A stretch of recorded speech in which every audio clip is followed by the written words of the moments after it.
Now going live. Three, two, one, zero. All right, everybody.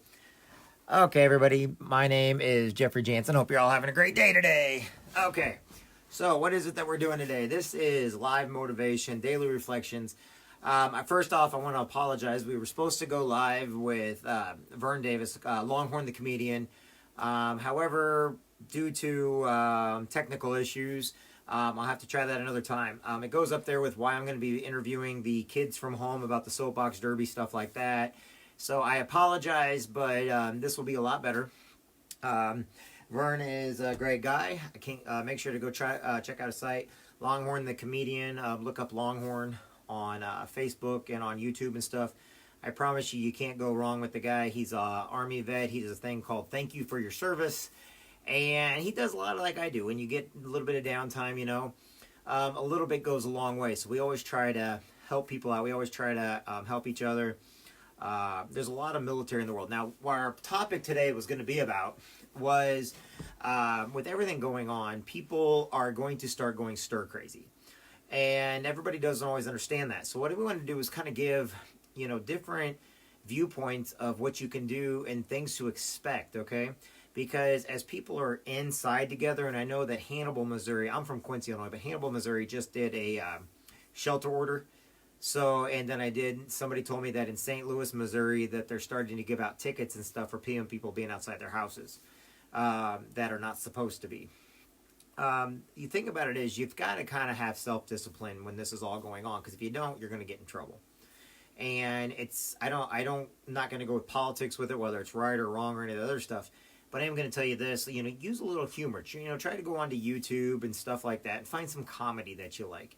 You got to learn to laugh a little bit, because what's going to happen is in people's minds, and what for years we've been trying to talk about PTSD to people, and we use some humor and some, clever different things that we do in order to let people understand what PTSD is, especially for military. Well, now a lot of people don't know they're going to be getting a lot of the PTSD because of this virus. It's all over the world. It's not something that's right here in the United States. It is all over the world, and there's going to be a lot of people looking out. So a couple of things you got to start looking out for is people that before never knew they had PTSD are going to find out very quickly that they've had it for a very long time. It's just they were able to do things over and over in order to never let it affect them. The only difference is when you start getting trapped inside, when you start becoming imprisoned within your surroundings, there are things you need to know. It's like getting claustrophobia and start freaking out, but there's nothing you can do about it.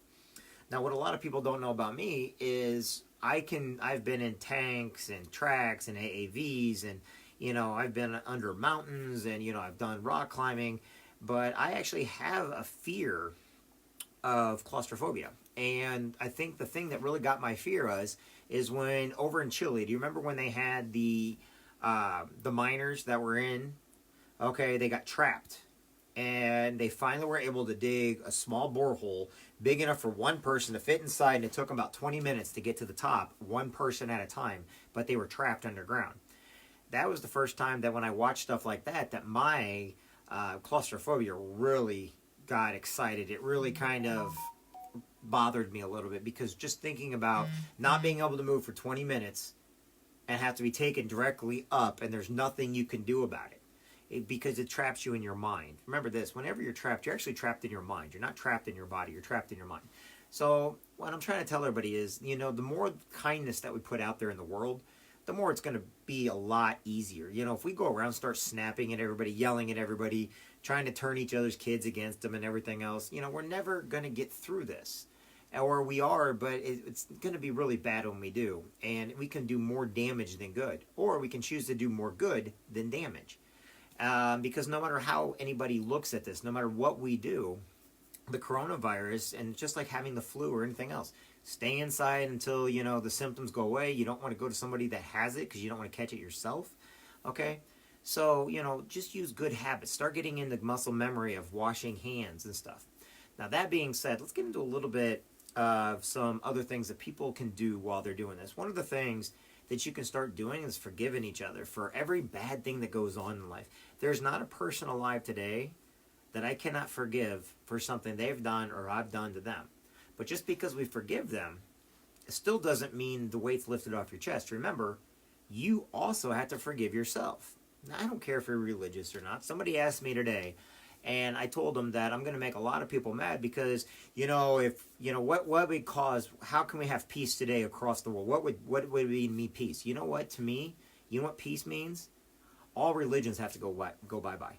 All people have to get rid of this dominant, controlling attitude. Jealousy has to go bye-bye, power and control. Because what I've learned through organized religion, even though I am Catholic, don't get me wrong, I love God and Jesus, don't get me wrong.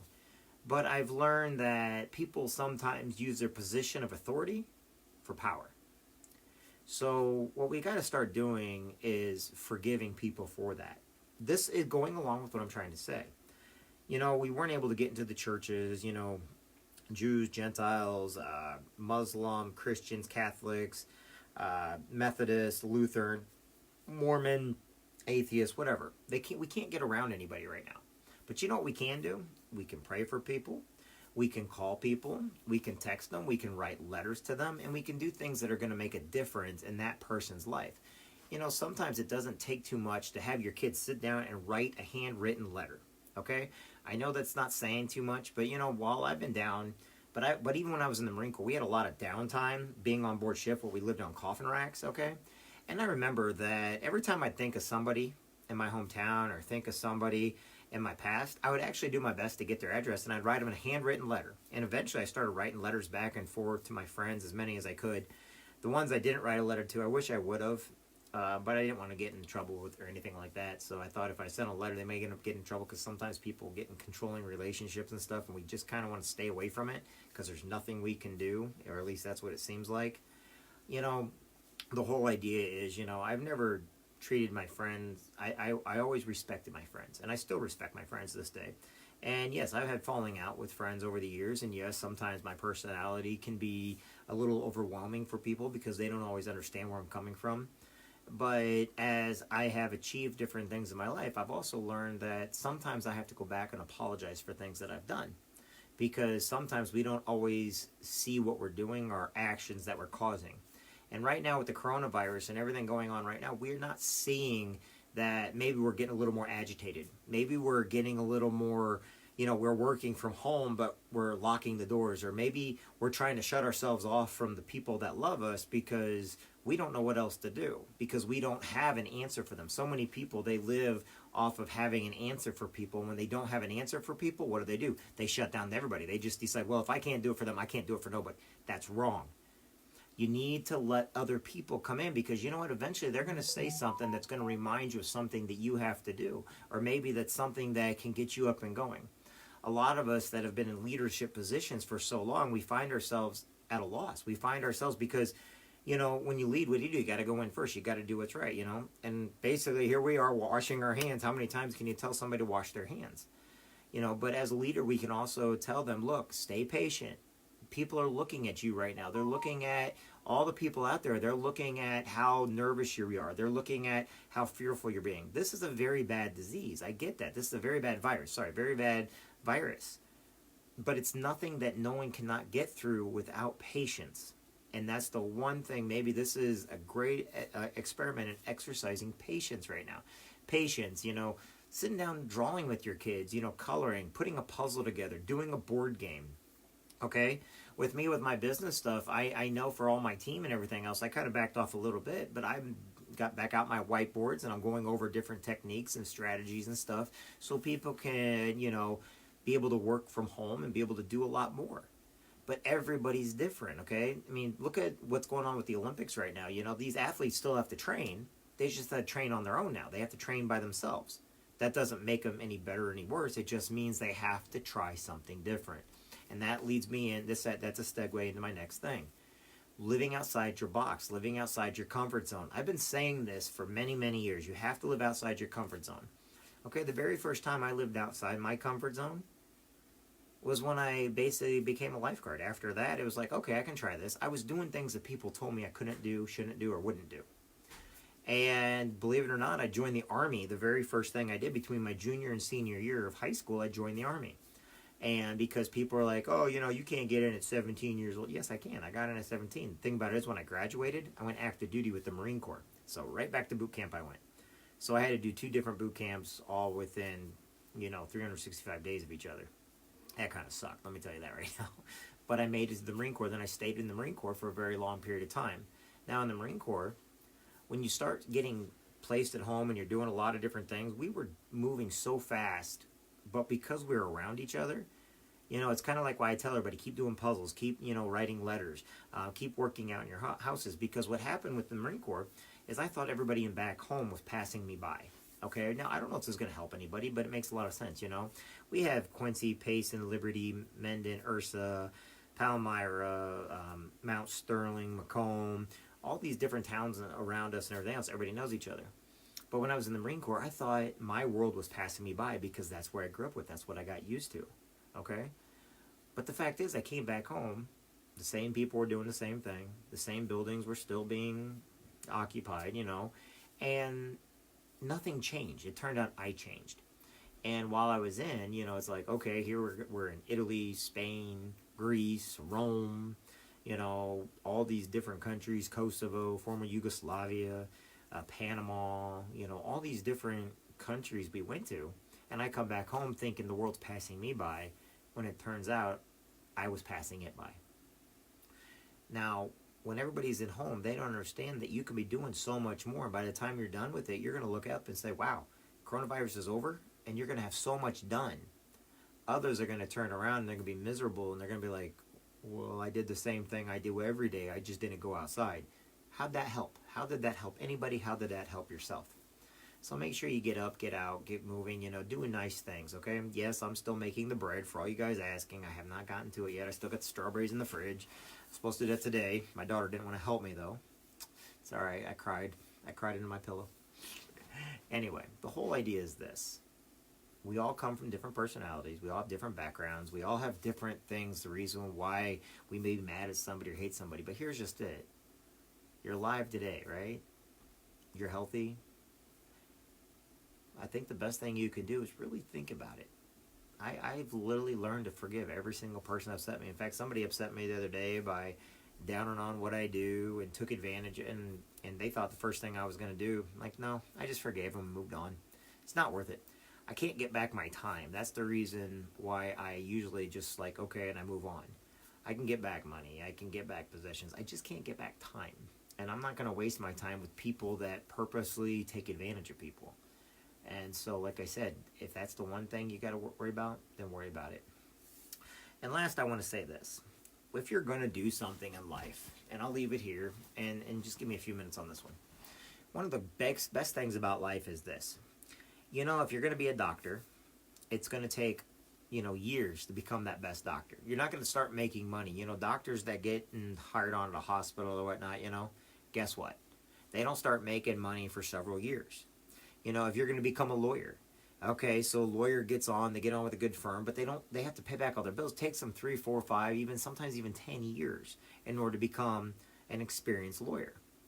All right, truck drivers, they get in there and now they're making small pay. They may be making, 30 cents per mile or something like that, and they're trying to get up to 65 cents per mile. Okay, so within the first couple years, first you've got to make sure they get the job, so they got to have 2 years experience. So what I'm trying to say is this. If you go into a business and the first thing you do right away is like, I didn't make any money after the first week or even after the first year, you can't blame the business for that. You can only blame yourself. And the reason why I say that is there's over 2,600 network marketing businesses out there that work. Okay, but what makes them work is that you have to get behind them. You think Sam Walton, when he created Walmart, okay, did it overnight? No, he worked at Ben Franklin delivering stuff. I don't know if you knew this or not, but Sam Walton, the person that created Walmart, his job was working at Ben Franklin. Ben Franklin Crafts. He went up to Ben Franklin and said, hey, I got this idea for a better thing. You know what the owners of Ben Franklin... we're not interested. Great. Ben Franklin today is bankrupt. Sam Walton's family are some of the richest people in the world. Why? Because he had a dream. But it took him years to build that, and he created it through distribution, a distribution center. Okay. Now, why is this important? Because if you're over there, you're thinking, man, I'm never going to make any money. Man, I'm just done. I just quit. Great. And when you did that in high school and you didn't get your GED or your diploma, no one gave it to you. Now, why do I say it like that? Because it takes time. It takes knowledge. It takes experience. I've been told so many times. I've gotten told so many times. I walk in, I get nervous. I used to get nervous, okay, at what I do. Why? Because I didn't want to be told no more. But then there was a little nagging thing in the back of me that says, nope, got to keep pushing forward. I got told by hundreds of people I'd never be a Marine. I got told the Marines suck. Oh, you'll never do that. Oh my God, you're just gonna be. I had an aunt tell me I was nothing but a bullet sponge. I had no use in life whatsoever. That's a story for another day. But I got told no. I got told I can't. I got told over and over again that I would never do it. You want to know something? I'm a proud Marine veteran to this day. I'm a proud college graduate this day. I graduated from high school to this day. I can't tell you how many classes and courses I've taken that I've graduated from and I've used and I've worked on. I'm proud of the stuff I've done, but it took time, okay? So if you come into a business and you don't reach out for help, that's on you. And I don't want you to sit there and go back and tell everybody, oh, it's a pyramid, or, oh my God, it costs. Yeah, but you knew that going into it. Just because it didn't make you wealthy overnight, nothing will. There is no such thing. You can play the lottery. My grandma and grandpa played the lottery their entire lives. My grandma died at 98 years old. So for about, 90, 70 years, I don't know what you'd say. Do you realize? And not played the lottery. But oh my gosh, we can get rich quick. That's the reason why Las Vegas, and don't get. But when you go into Las Vegas, what's the first thing that you do? Oh, I'm going to go hit it rich on the nickel machines. No one hits it rich on the nickel machines. The house always wins. But it's a nice, release of energy. It's a nice release when you're doing it. But you can't go to Las Vegas and get wealthy. I'm sorry. You know how many people try to go over to the gambling boats, the river boats, and they win $100? But how many times they put $1,000 in, never won, yet they win $100, $200, $300? But how long did it take them to get that? They don't even break even. And so they're all happy because they won something. So we'll take 1,000. By the way, you'll win 100. We'll take another 1,000. You might win 50. And you're looking at that $150 like, yay, look what I got. And then you realize that you just went through $3,000 to get 150. How is that reasonable or responsible?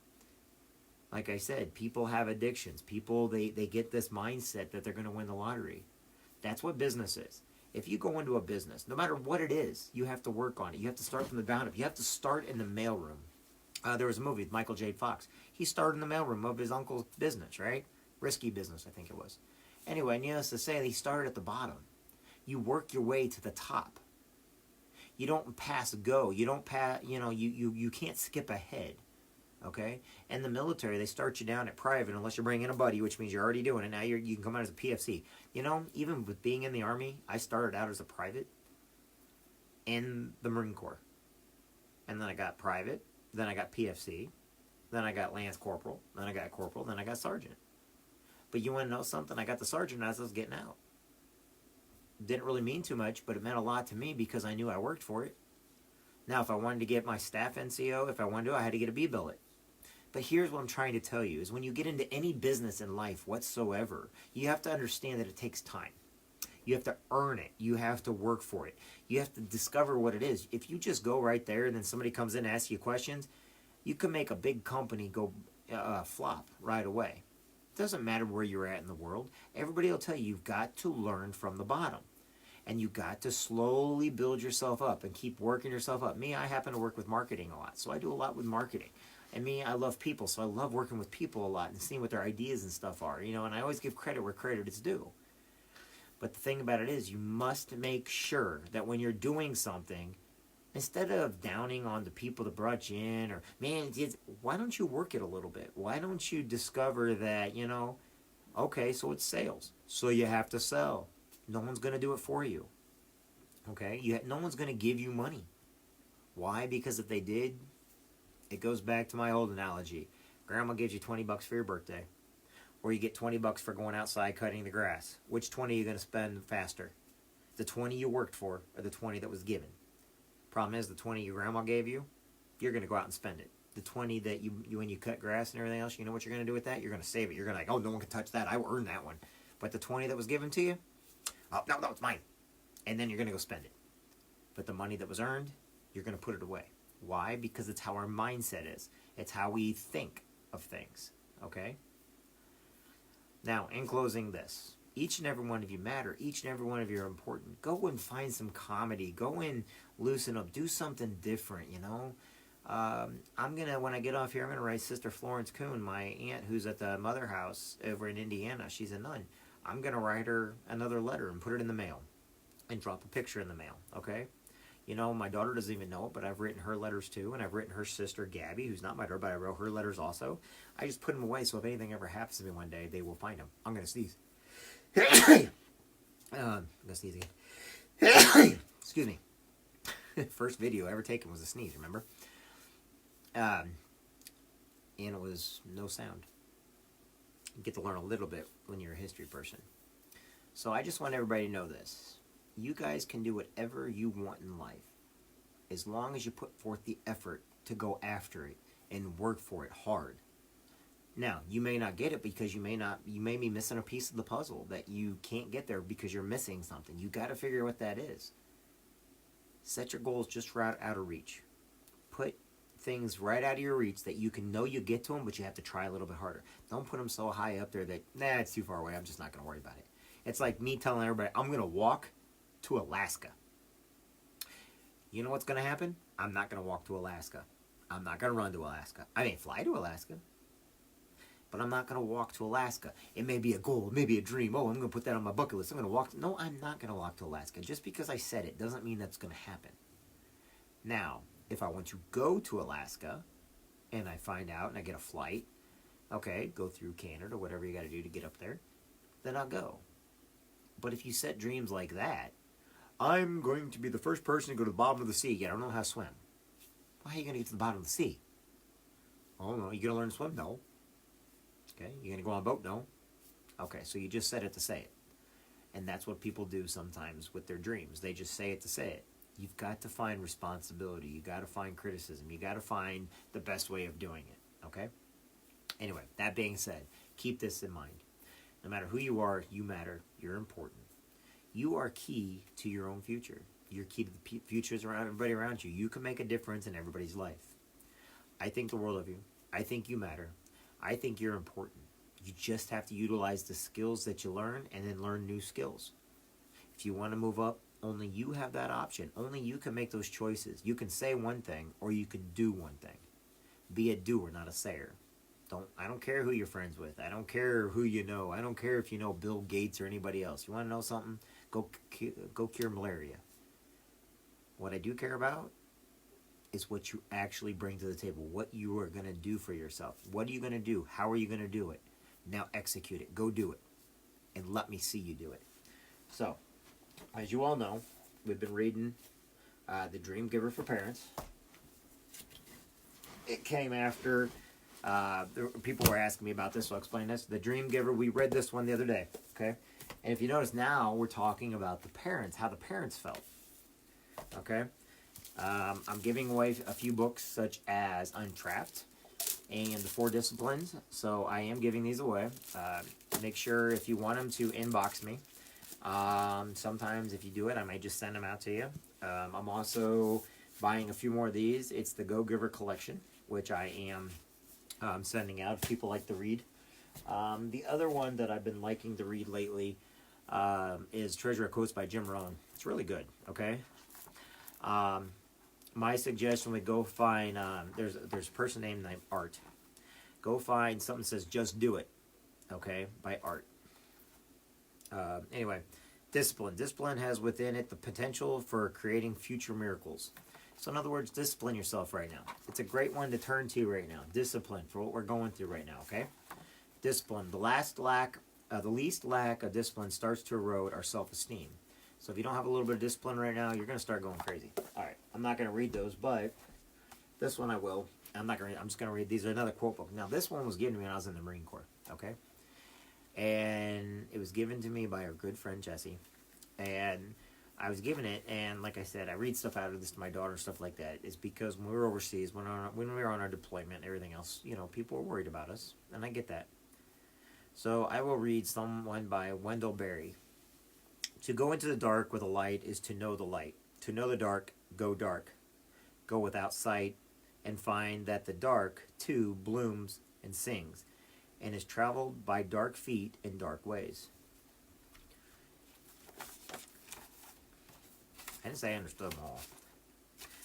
And I'll read one more, and then we'll finish up. Let's read one by Friedrich Nietzsche. A few hours of mountain climbing turns a rascal and a saint into two pretty similar creatures. Fatigue is the shortest way to equality and fraternity, and in the end, liberty will surrender to sleep. It means be a good person. That's the best thing I can say. It means be a good person. So, all right, everybody. That being said, remember, you can go to jeffjansen.org, or you can look at me on my YouTube page at jeffjansen.info, jeffjansen.info. We will be doing the pies and the cakes. I will get those out. Don't worry, Michelle. I've got yours coming. And I'm making them for a lot of different people now. I just have not got to it. I got a little bit busy, and the sun was not out today, so I had to do some more work for truck drivers.